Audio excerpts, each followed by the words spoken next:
It's Wednesday, the 6th of May, 2020, day 55 of the new normal at Santa Monica College. This is the Pandemic Podcast, your twice-a-week news and culture guide to surviving and thriving in the age of coronavirus. I'm Glenn Zucman. And I'm Jackie Sedley, and this is Charlie. Hi, Charlie. So, Glenn, are you ready to reopen America? Well, I don't know if I'm ready, but apparently America is chomping at the bit to reopen. This is true. This is true. I do think that it depends, I guess, where you live and how that would affect your perspective on states reopening, right? Because in California, I don't know how I feel about it. How do you feel about it? Do you feel like we're ready?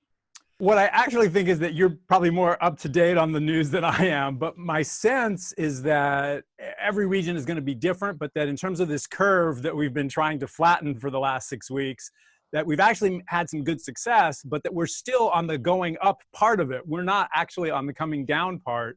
And so the whole reopen thing, from the president on down to people all over, I don't think it's based on we've survived this horrific plague. I think it's simply based on, we want business to make money and we're tired of being indoors when the weather's nice. So just forget the pandemic and let's go outside and, hopefully all my cousins won't end up sick. Yeah, it's definitely fatigue and economic stressors, right? And I think that I've personally been noticing that a lot of my friends and family are slowly becoming very much over this. They're over it. The people that were taking it the most seriously, even the people that started off loving it, seem to slowly but surely be getting to a point of, I'm not cleaning my groceries. I'm not going to really think twice if I accidentally touch my face. Not entirely vetoing and protesting, but definitely fatigued. Interesting. So you're in actual Santa Monica. I'm on the other side of LA in Monterey Park. And I live on kind of a medium-sized boulevard over here. And as among all the many things you've heard, I'm sure you've heard that coronavirus can live on some metal surfaces for up to 72 hours. Right. So I no longer feel comfortable pressing the walk button to cross the street because, somebody with the virus could have pressed that button 2 days ago and there could still be virus on the button. So right. I just wait for the cars to clear and run across the boulevard. I'm more of a kicker myself. I'll lift my foot up and kick the button, but I completely agree. I don't know when I will feel comfortable doing that again. So what I've noticed is that when we all, 55 days ago when SMC first went out, it was super easy to cross the boulevard because it was quiet. There was like the occasional FedEx truck, the occasional Domino's car, that was it. And as the weeks have gone by, it's probably not quite up to normal traffic yet, but just in terms of how careful I have to be jaywalking across the boulevard, it's a lot harder. There's clearly the cars have been slowly increasing. Really? As weeks have gone by. I think so, yeah. Wow, I live on a pretty busy road and I'm able to kind of look out my window and I haven't necessarily noticed more or less traffic, but I think I'm not that observant of the cars driving by my window, I suppose. But I can absolutely see how people would be doing that. In addition to people being fatigued and the economy needing to restart, there's all these workers, right? These workers that have been protesting and these companies that are totally monopolizing on this pandemic. How do you feel about that? It's hard to go into that without diving into kind of the political sphere, and I don't know how much we want to do that, but right. It seems that, and if you happen to be progressive, you can try to blame a lot of this on Trump, but it's not like the Democrats are really putting anything different forward. I mean, I think he's not going to be my hero in this story, but I'm not sure he's like the sole bad actor. The bailout, which was $500 billion for business, but that could be leveraged into $4 trillion. The bailout was almost exclusively for giant corporations that arguably didn't need the money, with small amounts for small businesses and for individual citizens. And I think that's part of what's fueling this. We don't care if people die. Hopefully there'll be people we don't know, but we don't care. We just want to go back to work and go to the beach. Right. People, if you're small business is teetering on going out of business forever. If you can't pay the rent, if you can't buy food, your urge to get out there would really be obviously desperate. By contrast, if we'd taken all those trillions and given them to small businesses and individual people, I mean, in a sense, the American citizen's job at this moment is to stay home. So if we paid people for doing that job with not one $1,200 check, but, you know, with a much more significant amount, people would be less antsy. You know, they wouldn't be worried about rent. If we paid small businesses to keep their employees and pay them, they wouldn't be trying to open when it doesn't really make sense. Right. It's absolutely circumstantial, right? Because for myself, I was able to qualify for unemployment, which is not a lot. They're very backed up and very sparse, but I am able to prioritize my health in this instance. I have savings that allow me to feel very anxious about not making a solid income, but to prioritize my health. But there's all of these people who lost their jobs, did not have a saved up source of money. And so Instacart and Amazon and these companies that quite frankly have a bad reputation for treating their employees pretty horribly are now monopolizing on these 30 million unemployed Americans. And they are in a desperate time as well, but their version of that is to prioritize their livelihoods over their lives. And so it's so hard to see that. And I feel a sense of guilt personally, even though I know that it is not sourced in me being able to really do anything about that. I'm fortunate, but it's an odd time to be on different ends of this spectrum. Well, I want to come back to Instacart and Amazon, but I wanted to back up a sec. You mentioned getting unemployment. So I've heard these stories of people having to call dozens and literally even hundreds of times to. Did you have a terrible situation, or was it easy for you, or how did that work? So I applied online. I am still technically employed under my employer, but I'm not getting any hours. And so on the unemployment website, there's an option where you can like show that you have a job technically, but due to COVID-19, you are not working. You're technically unemployed for all intents and purposes. So that's a new box that's been added in the last couple months. Yeah, absolutely. Yeah. That's great. And so I clicked that, I filled out the form, and I didn't hear back for a couple of weeks. And then I didn't qualify for the initial weeks that I submitted, but I did qualify for the weeks following, which I feel very fortunate for because they're so backed up. So many people haven't heard. Maybe I got in a little window, but it's still very unclear when I'm getting this money, how I'm getting this money. It's definitely a scramble. On the note of getting money sent to you as well, I heard on my news podcast this morning that the stimulus checks are being sent out and there's been a discrepancy where they're getting sent to people who are deceased because they're so scattered with how to disperse these checks that they're getting sent to the completely wrong addresses. So in a way that actually is a good thing because the two approaches are to means test in advance and say, do you have enough money? Are you alive, et cetera? Which means that you don't send out money to people who shouldn't be getting it, but it means the people who desperately need it it's going to take a lot longer for them to get it. And the people who need it the most, it's going to be probably more hoops for them to jump through. Right. The alternative approach is just send everybody a check, or hopefully more than one, and tax it back at the end of the year. So if you made too much money and you didn't need that $1,200 check, that's fine. The government can recoup it later, but don't let sorting people out in advance prevent the people who desperately need the money from getting it as soon as possible. Absolutely. It's definitely a matter of efficiency, and there clearly is a lack of that going on. So I know a lot of people, especially if you didn't file electronically, have had trouble, although I actually got my $1,200 check like at least 2 weeks ago already. It's gone. It's gone, but I got it. Perfect. There we go. There we go. So Amazon and Instacart, it's, so these essential workers of Amazon, of Walmart, of FedEx, of UPS, of Instacart, the essential workers, the forgotten Americans until a few weeks ago. I'm baffled by why they can't get them the protective equipment they need, give them hazard pay, and charge us more. I mean, I think, if you said, oh, here's this extra, it's a $20 extra because we're going to pay the person delivering your stuff more money and provide them with the materials, I don't think people would be not understanding. I mean, I think people would be happy for that. Right, right. Well, specifically for Amazon, this has been a narrative between a couple of my friends and I for a long time, where we constantly have these discussions kind of about the world and the way in which society is structured and how our generation is going to be taking on these things and trying to navigate them.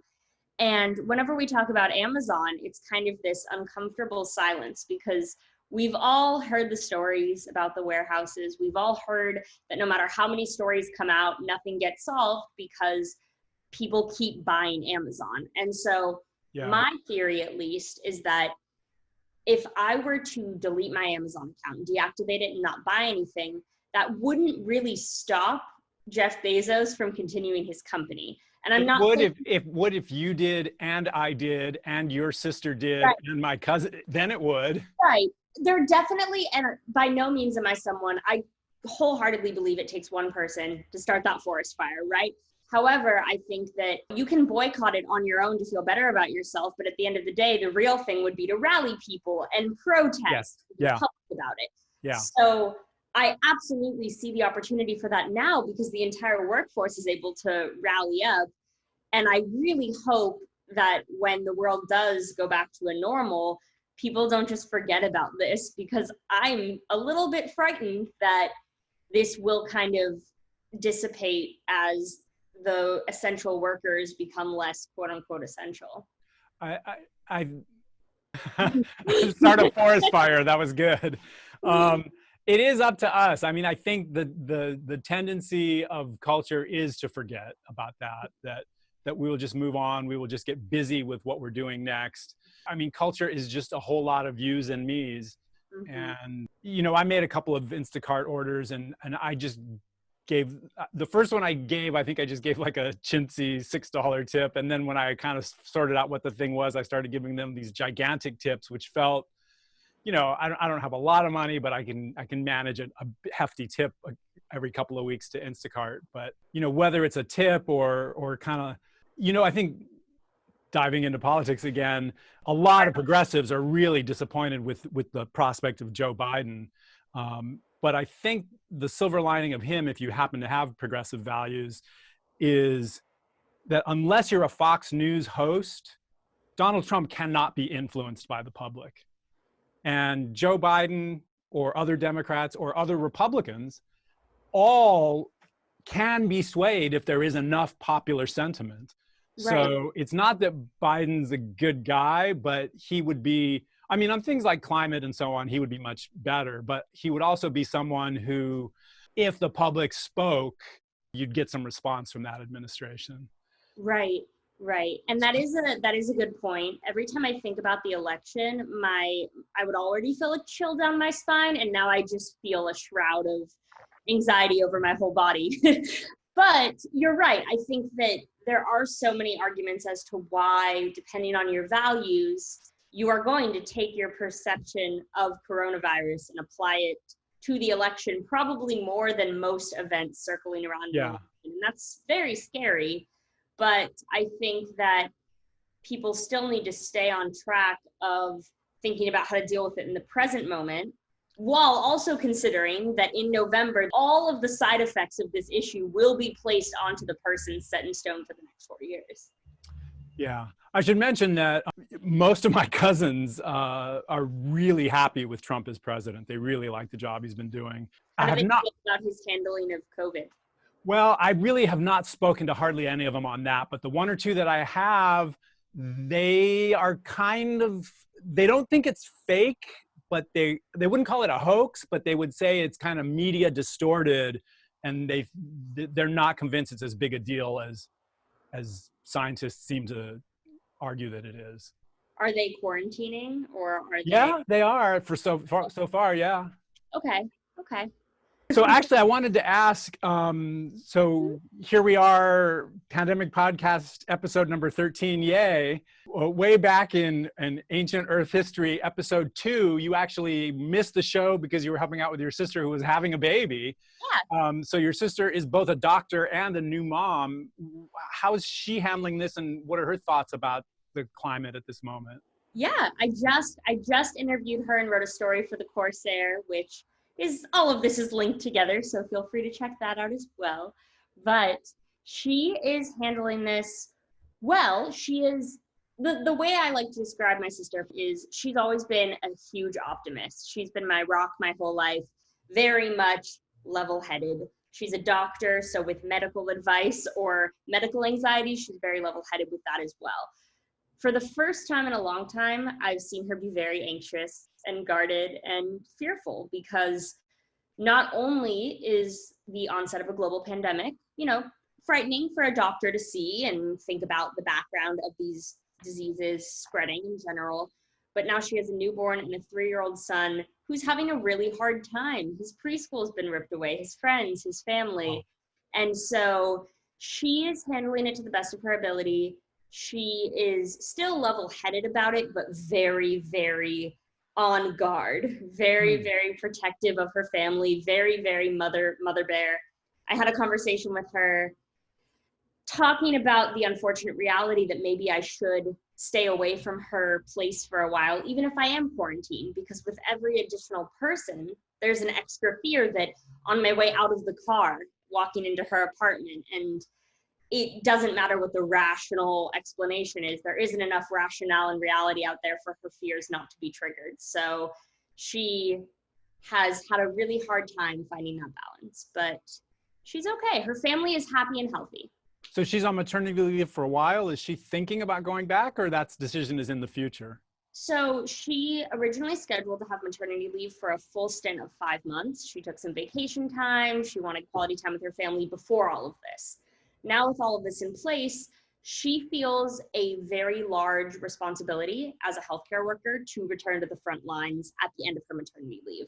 She has a lot of colleagues that have young children, and she doesn't feel like she has more of a right than anybody else to stay longer than her maternity leave. She's a very good egg. So I have a feeling that once her maternity leave is up in a few months, regardless of the state of things, she will be going back and kind of having to confront how to best protect her family when that comes up.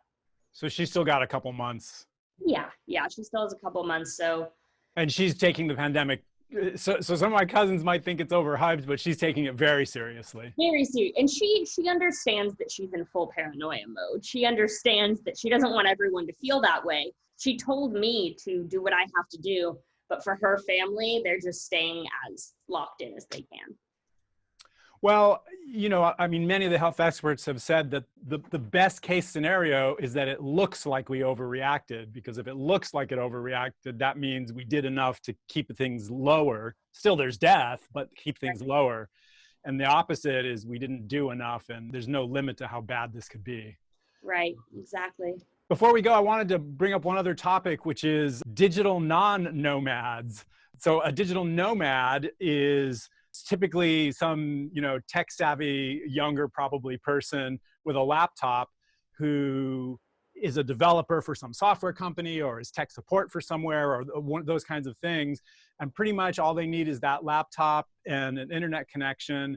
And, what city they happen to be in could be anywhere.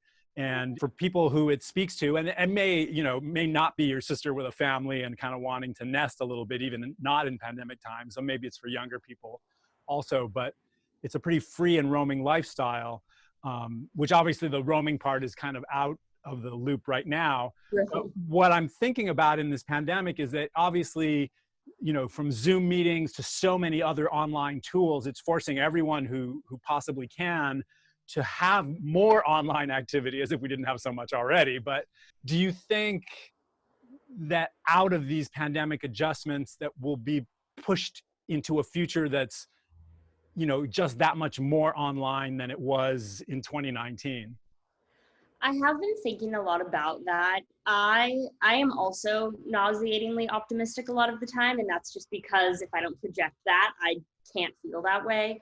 And I'd like to think that we'll come out of this still retaining some of the quote unquote benefits, right? So people are being forced to learn technology. Does that mean that, for example, after all of this, schools will remain entirely digital because they realize it's better? Probably not.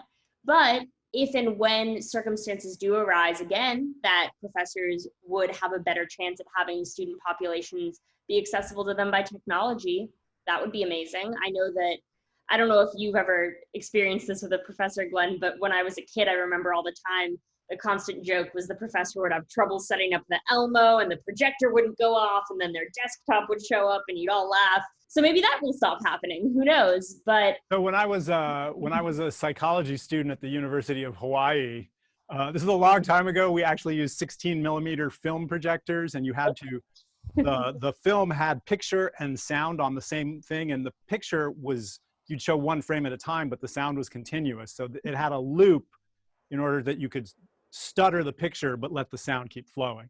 okay. And so these 16mm projectors, especially the crappy out-of-date ones in classrooms, you would sometimes lose the loop and then the sound would be horrific. Okay. So I was in a class once and this professor she was showing this film and she was having so much trouble with it. It just wasn't working. And in one of these like ridiculously small and stupid little moments of triumph, she finally turned to me and said, "You know about this stuff, right? Can you help?" And I reached over and flicked the little loop thing and it remade the loop and the sound was perfect for the rest of the movie. So, right. Right. So maybe, you know, the modern day version of that will cease to exist. I do think that the community aspect is still being missed. I think that face-to-face interaction is something that can never be replaced. And I hope that after all of this, we can reclaim that before we worry about modernizing our environment. You know, SMC had just, I think, 4 weeks of face-to-face before we went online for the duration. But in those first 4 weeks, I know, so the Coursera is at the CMD, the Center for Media and Design campus, which is, I don't know, a mile or so, or whatever it is from the main campus. Mm-hmm. And I walk back and forth between the two campuses 1 or 2 times a day at least. I kind of like doing the walk. But I remember one day I was walking to campus and Clyde in his giant black SUV pulled over and threw the door open and said, "Get in." Clyde being one of our staff photographers. And he was taking somebody else over to campus. And it's just these little kind of human things that you don't get through Zoom meetings and cyberspace experiences. Exactly. You mentioned college, though. Obviously, last week, it was last week, wasn't it, that we learned that fall for SMC is going to be online? Yes, SMC will officially be online for fall. All of the courses, all of the work. And at this moment in time, they don't think that they will be able to have students in any capacity in labs or other classrooms. Oh, so it's looking like 0 exceptions. Yes. Like even if it's a lab or studio intense class, still no. Right. My speculation is that it has to do with funding perhaps and making sure that the campus is sanitary enough to have students come in. I don't know that for sure, but regardless, as of now, there is no plan to have professors are preparing as if the campus doesn't exist for the time being. Well, also it would be messy. So normally there's like 15 minutes between classes and you go from this room to this room. So, you know, what if your schedule was like, oh, I'm in the lab now and I have 15 minutes to drive home and get on Zoom.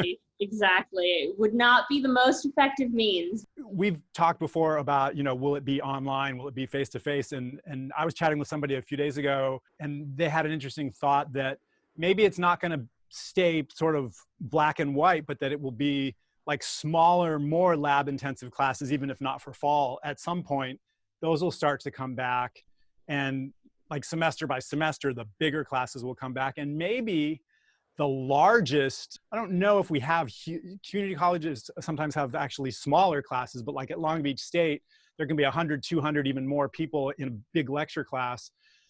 Maybe those classes will never come back. Maybe the huge people packed in a room classes will just be online in the future. I don't know. Right. We'll just have to wait and see. Where's Charlie? Charlie leave us? Charlie had better things to do? Yeah, he had a podcast to record. This Friday, we'll be visited by 2 public information officers, Grace Smith, the public information officer for Santa Monica College, and Constance Farrell, the public information officer for the city of Santa Monica. Yes, I'm so excited to talk to them. Grace is one of my favorite people in the world. And then the following Friday, we'll be joined by Santa Monica College President and Superintendent, Dr. Catherine Jeffrey. Amazing. We've got quite a lineup. People got to stay tuned for that. So I will see you Friday. Yes, you will. Be safe, be well, and continue to express your humanity. And check in every Wednesday and Friday for new episodes of the Pandemic Podcast.